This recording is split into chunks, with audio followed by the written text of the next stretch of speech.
पिछले कुछ दशकों से भारत ने अंतरिक्ष क्षेत्र में अपने आप को एक सुपर पावर की तरह पेश किया है। इसके पीछे की वजह भारत की स्पेस एजेंसी इसरो द्वारा सफलतापूर्वक अपने स्पेस मिशंस को लॉन्च करना रहा है। इसी कड़ी को आगे बढ़ाते हुए इसरो ने 14 जुलाई को चंद्रयान 3 मिशन लॉन्च किया।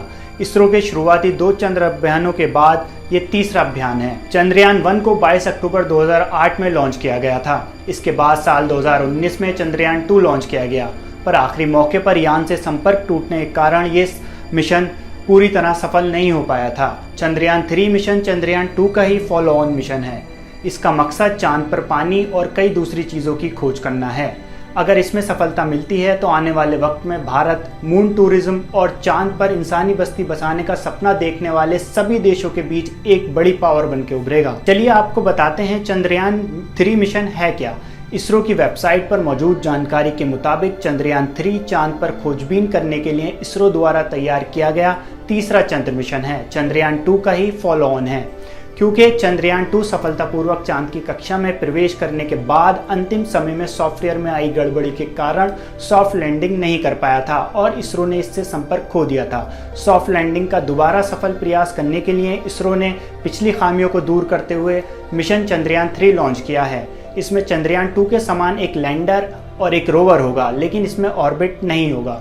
अब आप ये सोच रहे होंगे चंद्रयान 3 क्या काम करेगा। आइए आपको बताते हैं। चंद्रयान में मौजूद लैंडर से लैंडिंग के बाद एक छोटा सा रोवर यानी कि रोबोट निकलेगा, जो चांद की सतह पर जाकर खनिज, पानी, तापमान, चट्टानी परत, मून क्वेक के बारे में जानकारी लेकर हमें भेजेगा। ये चांद के साउथ पोल पर लैंड करेगा। यहाँ अब तक कोई देश नहीं पहुंच पाया है। अगर सब कुछ ठीक रहा तो साउथ पोल पर पहुंचने वाला भारत पहला देश बन जाएगा। आपको बता दें कि चंद्रयान 2 से एडवांस और लागत में कम है चंद्रयान 3। इसरो ने चंद्रयान 3 को चंद्रयान 2 से करीब 30% कम लागत में तैयार किया है। चंद्रयान 3 की लागत लगभग 615 करोड़ रुपए है, जो चंद्रयान 2 की लागत से कम है।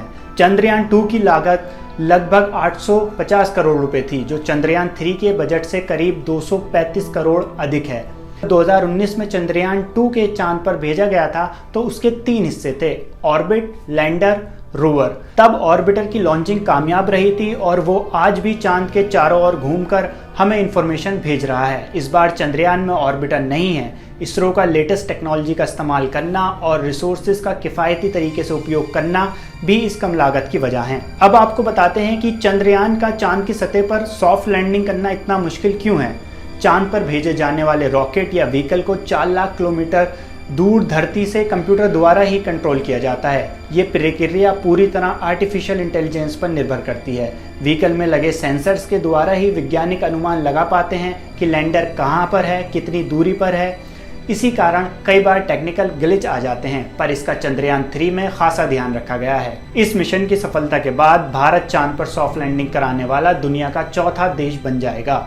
भारत का स्पेस बजट 2014 में 6000 करोड़ था और सिर्फ 9 सालों में ये बजट बढ़कर 12,544 करोड़ हो गया है। इसरो ने किफ़ायती दामों में कई देशों के सैटेलाइट लॉन्च किए हैं। इसरो को दुनिया में सबसे कम लागत में स्पेस मिशन लॉन्च करने की काबिलियत हासिल है। आज सिर्फ भारत ही नहीं बल्कि दुनिया के कई दूसरे देश इसरो से अपने सैटेलाइट लॉन्च करवा रहे हैं। इन देशों में Brazil, France, Israel, Australia, Japan, Malaysia, Singapore जैसे देश शामिल हैं। भारत ने इजराइल, संयुक्त अरब अमीरात, कजाकिस्तान, नीदरलैंड, बेल्जियम और जर्मनी सहित 34 देशों के 424 उपग्रह लॉन्च किए हैं। स्पेस मंत्री जितेंद्र सिंह ने दिसंबर 2022 में भारत की संसद को बताया था कि इसरो ने पिछले 5 वर्ष में विदेशी सैटेलाइट लॉन्चिंग से लगभग 1100 करोड़ रुपए कमाए हैं।